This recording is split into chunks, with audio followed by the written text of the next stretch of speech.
This is just a quick tour of the base that I created with Lee and Jeff in Satisfactory.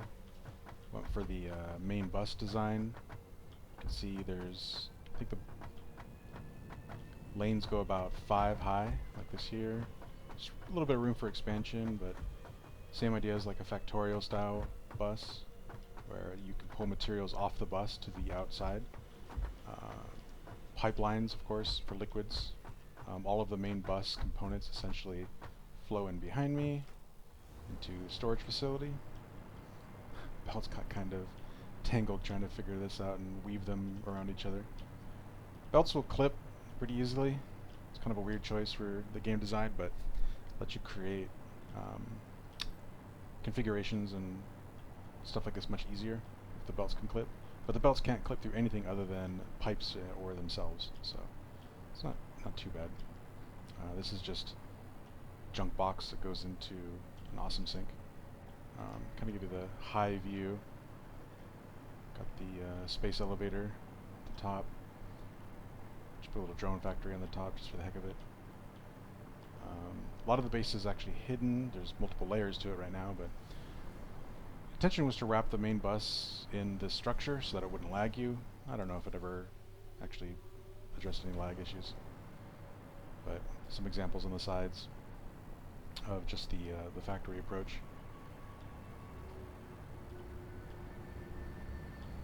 You can see this is the second level. First level's down here. The idea is that split stuff off the main bus through these little windows, and then they get fed into manufacturer, constructor, or assembler. You can see you've got 4 belts here as inputs that basically split, go to this one, split, go to this one, split, go to this one. And then the receiving side, you just output merge, output merge, output merge, output merge, and it goes back onto the main bus to be fed as a belt for some other staged component to be crafted.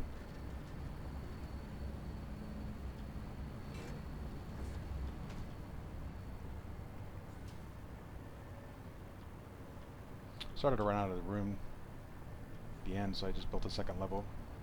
This game is pretty good with verticality, actually. Well, it's a little tricky, but it's fun. It's interesting.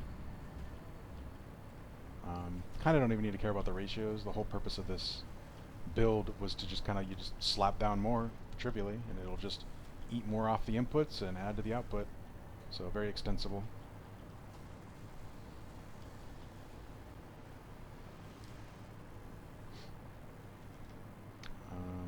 Some of the things were a little difficult to bring onto the main belt, the main bus. So example down here, from the oil field nearby, which was right about over here. Hopefully you can see the mouse cursor. Plastic and rubber coming in. I wanted to kind of stuff it down underneath the entire main bus structure. The first base that we had is, I don't know, it was just very spaghetti. We didn't really know what we were doing. All 3 of us were just kind of throwing stuff together and slapping it around. And once we kind of had the flow of the tech in the game, I just moved out to this base and decided to kind of rebuild it all. And then reluctantly, Lee and Jeff ended up joining because I whined and complained about come visit the base. The idea is early tier components are created early into the main bus. So you can see we got steel ingots coming in here. They're being created into steel beams, very early component, and then placed back onto the main bus. Underneath the main bus, we actually are multiple ways of injecting it. I showed you the plastic and the rubber. We actually have a train station down here underneath. Again, just trying to kind of hide implementation details. I don't know. It's a programmer part of me, I guess. But essentially the train comes in and it drops off fluid and 2 types of solids, specifically batteries and aluminum ingots. 'Cause aluminum ingot processing is pretty difficult. Didn't want to do it myself. Lee and Jeff did it and then just carted it in via train. Pretty cool. So this is kind of the start of the main bus. This is the optimization. Stopped rendering the components. I don't know if it's a bug or if they intended it to be like that. It was an auto-save jitter. But anyways, everything's gone. Okay, well imagine there's stuff on these belts. Hopefully they will render in a bit. You can see down there. But initial components just to bootstrap the main bus. But I realized very quickly the smelting and some of the lower tier components are just obscene numbers. And so the goal here was basically to keep all the raw ore comes in. So here we have, for example, that's sulfur that just kind of goes straight through. This is copper that comes off the belt here. Ore smelted into ingots, goes over here, smelted into wire, moves on. The copper and the wire continues up and onto the main bus. A couple other components you can kind of see on here. Of course, copper sheets. Over here is the iron production.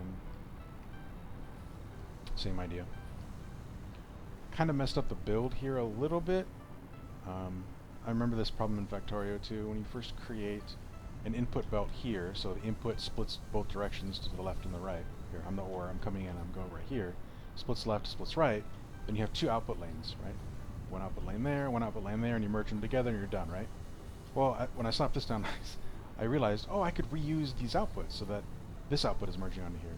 But then you kind of mess with your ratios because you have one input belt, then you have half the output here, then you have half the output here, but also half the output from this belt over here. So you have one full saturated belt of ingots here, which I didn't end up merging properly. I mean, you can handle it properly. I think I did it correctly for one over here. The idea was just, where is it? I think it's over here. You can do it this way, you just have to be careful how you merge. So what I did here, this is just an extension because we got higher spool belts. Copper was low.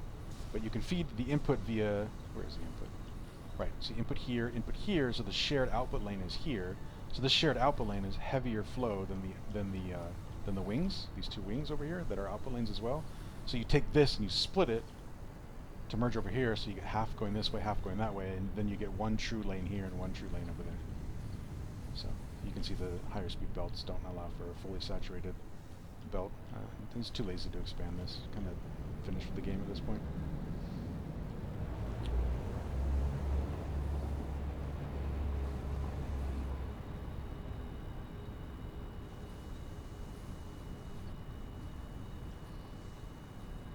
And then over here is just the limestone being converted into concrete. Pretty straightforward. Also, I should mention, kind of the part of the design plan was to overclock nothing. Lee and Jeff commented, once it essentially got the base fully up and running, they saw the machines like, how the hell is power not an issue? Overclocking is not linear in this game. It's some sort of exponential growth, or quadratic growth of some sort. It's just very, very, very, very high. And so you get to 250% overclock, and it's a lot more than 250% power consumption. It's more like 10, 20x power consumption. So as long as you avoid the high overclocks, pretty good to go. Instead, I wanted to just drop down more structures instead of overclocking, which all of those designs account for. This is just quartz over here and some other stuff. Kind of running out of stuff to show at this point.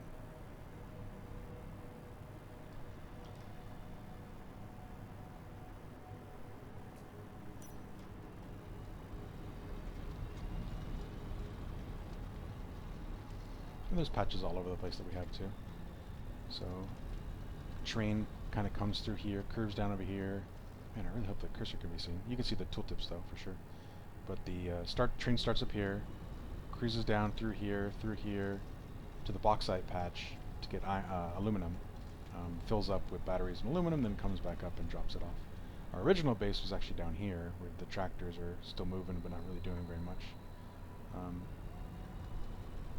Yeah, just kind of DE'd a couple structures and moved it way up here. Found a ton of pure nodes up here. It's like 4 pure iron nodes. I'm only using 3 of. 2 pure copper nodes. 1 pure coal node.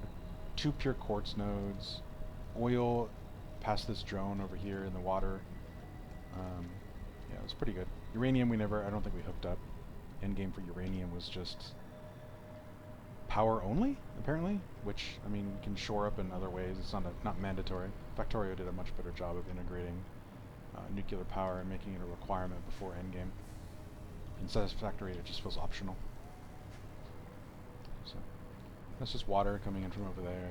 Another example is just like the unreal amounts of production necessary to keep up with the demands of the main bus. Didn't want this on the main bus. I mean, geez, look at the size of this damn thing. But this is all just processing rods, which, funnily enough, I thought rods would have a higher demand, but I ended up getting an alternate recipe for screws, and so this is way too much production. We don't consume nearly as many rods. As you can see, they're all kind of just backed up sitting here because they don't have anything to do, because we're not eating the demand off the belts. And then iron plates here. Iron plates pretty high demand. Probably could increase this, higher throughput. Yeah. I think I stole essentially the base design from some of the guy that was showcasing his Satisfactory main bus build. I mean, I don't say you could do it any other way, but I just appreciated the idea that he had of trying to hide it into a structure. Otherwise, there's not too much flexibility when it comes to building a main bus, other than maybe making it circular. But this one, I just wanted to go straight down and dump all the materials into the end for storage. I meant to do something with this, never ended up doing anything with it.